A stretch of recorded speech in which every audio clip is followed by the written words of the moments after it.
placing a child in imminent danger of physical and mental impairment by having child in an environment with access to illegal substances. PR counsel. That's a state jail felony.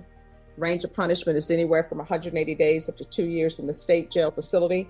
Welcome to Law and Justice TV, where truth meets justice. Is calling 2025 CR 007562B and 2025 CR 009816 State versus Kelly Aguero. Could I have parties announced? Jason Garrett for the state, Your Honor. Endangerment for the state as well. And you Scott for the defense. All right. So off the record for a moment. So they don't have the W to signify waiver numbers anymore? First one they told me at the last setting they did this, but they don't do that. Okay. All right, just so I can know where we are. All right, we're back on the record. And cause number ending in 16, did you review the document entitled Waiver of Indictment, Reading of Information and Rights under Article 1.05 and 26.03 of the Code of Criminal Procedure? Yes, ma'am. And did you understand that? Yes, ma'am. Do you understand you have a right to have a grand jury hear the evidence in this case and make a decision on whether or not to hold you open for trial? Your attorney has certain rights. Also, the right for the passage of 2 days once he's presented with the information and 10 days to prepare for trial. Did you understand? Yes, ma'am. By entering this plea, you're giving up those rights. Did you intend to give up those rights and enter into a plea in this case? Yes, ma'am. In that cause number, the court will find that defendant has knowingly and voluntarily waived indictment, reading of information and rights under Article 1.051 and 26.03 of the Code of Criminal Procedure. Counsel, in each of these cause numbers, have you received all discovery and did you review it with your client? Yes, sir. In each cause number, the court will find that the state is in compliance with discovery. Miss, in each cause number, did you review the application for deferred adjudication or community supervision with your attorney? Did you understand it and did you sign it? Yes, ma'am. Did you review the court admonishments in each of these, state? Yes, Your Honor. Just one moment. I'm just trying to find a document.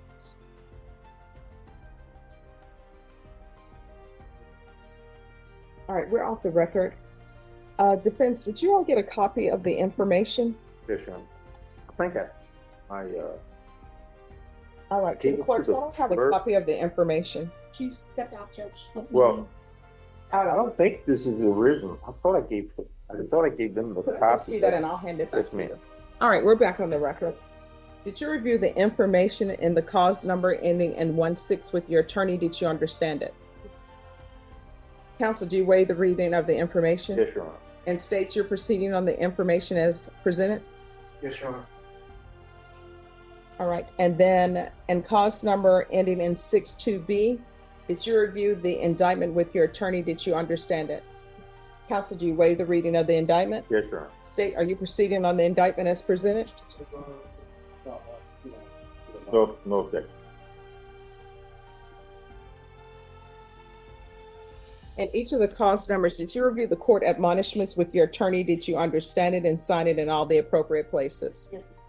All right. And the cause number ending in 16, you're charged with placing a child in imminent danger of physical and mental impairment by having child in an environment with access to illegal substances. PR counsel. That's a state jail felony. Range of punishment is anywhere from 180 days up to 2 years in the state jail facility. If the court were to grant your application for deferred adjudication in that cause number, if for any reason your deferred adjudication were revoked, the court could find you guilty and sentence you up to 2 years in the state jail facility and up to a $10,000 fine. And the cause number ending in 62B, you're charged with possession of a controlled substance, penalty group 2, 4 to 400 grams as a second-degree felony. Range of punishment is anywhere from 2 to 20 years in prison with up to a $10,000 fine. If for any reason the court were to grant your application for deferred adjudication, if for any reason that deferred adjudication were revoked, the court could find you guilty and sentence you up to 20 years in prison and up to a $10,000 fine. Did you understand? In each cause number, if you have a plea bargaining agreement with the state, the court does not have to follow your plea. If for any reason the court does not follow your plea and gives you more than you bargained for, The fact that you entered a plea will not be used against you, and you will be allowed to withdraw your plea. Did you understand? Yes, ma'am. In each cause number, you have a right to jury trial, a right for you or your attorney to cross-examine and confront any witnesses the state will call in, the right to remain silent. By entering into this pleas, you're giving up those rights. Did you intend to give up those rights and enter into plea bargain agreements in each of these cause numbers? Yes. In the quiet halls of justice, a serious case unfolds. Kelly Aguerrero stands accused of placing a child in imminent danger, exposing them to an environment laced with illegal substances. In the courtroom, the gravity of the charges is made clear. A state jail felony, carrying a potential sentence of 180 days to 2 years. The judge methodically reviews her rights, ensuring she understands the choice to waive a grand jury and enter a plea. Each legal safeguard is explained: the right to a jury trial to confront witnesses and the right to remain silent. Kelly acknowledges her understanding and accepts responsibility, while her attorney confirms her competence and rational grasp of the charges. As the plea is entered, the courtroom braces for the next stage of justice, a careful balance of law, consequence, and protection for the vulnerable. Counsel, in each of the cause numbers, has your client been able to provide you with any defenses? Yes, Your Honor. Do you believe she has a rational as well as a factual understanding of the charges against her? Yes, Your Honor. Do you believe she's currently competent and was legally sane at the time of the offense? Yes, Your Honor. Ms. Aguirre, on each of the cause numbers, has anyone threatened you, coerced you, or placed you in fear to get you to enter the plea? No. Anyone promised you anything other than the plea? No. Are you satisfied with the way you've been represented? Yes, ma'am. Did you understand if you're not a United States citizen, then you could be deported, denied naturalization, and not allowed re-entry into the United States by entering into this agreement? Did you understand? Yes, ma'am. In each of the cause numbers, the court will find that defendant has knowingly and voluntarily waived her right to jury trial. In each cause number, did you review the plea bargain page with your attorney? Did you understand it? Yes, ma'am. According to the cause numbers, in one, your fine is $2,000. The other is $1,500. The cases will run concurrently. And there is to be a recommendation of deferred adjudication, and there's to be restitution to the Bexar County Sheriff's Office for drug testing. Did you understand that to be the plea in each of these cause numbers? Yes, ma'am. Defense? Yes, Your Honor. State? Yes, Your Honor. Did you review the waiver of appeal paragraph with your attorney? Did you understand it and sign it in both places? Yes, ma'am. Did you understand by signing that you're waiving your right to appeal? The only items that can be appealed are written pretrial motions that have been filed, heard, and ruled upon by the court. Did you understand? Yes, ma'am. Counsel, are there any such motions? No, Your Honor. Outside the agreement, in the drug case, the state is requesting that your term be for 6 years. There'll be a TAP evaluation, 200 hours community service restitution, parenting classes. In the state jail felony cases, the state is requesting that your community supervision be for 2 years, 100 hours community service restitution, no contact with Layla Aguero, parenting classes, TAP evaluation, and follow all recommendations in the MRT. Did you understand those are recommendations from the state, and the court does not have to follow those recommendations? Yes, ma'am. All right, then, and There's a minor done that was done, I guess, after different paperwork. As far as the no contact, what the agreement is now, does this, it was, I guess, continued from the last sentence for CPS record purposes for us to do, other than and determine what happened at the CPS hearing.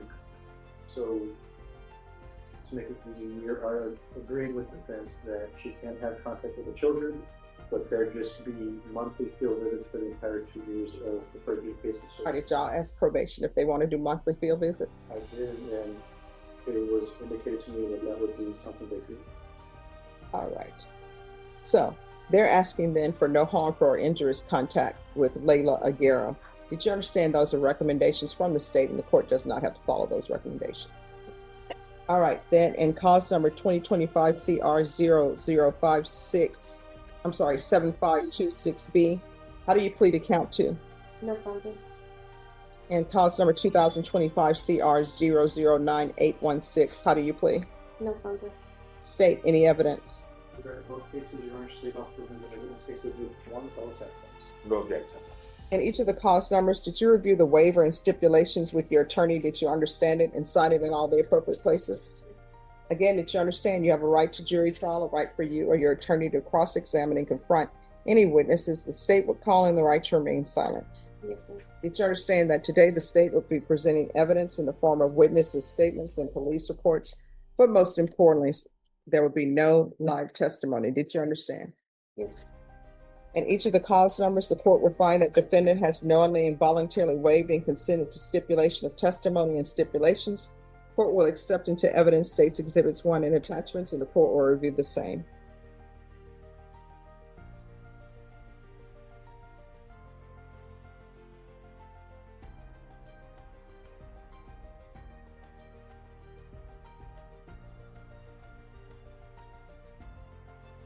In each cause number, the court will find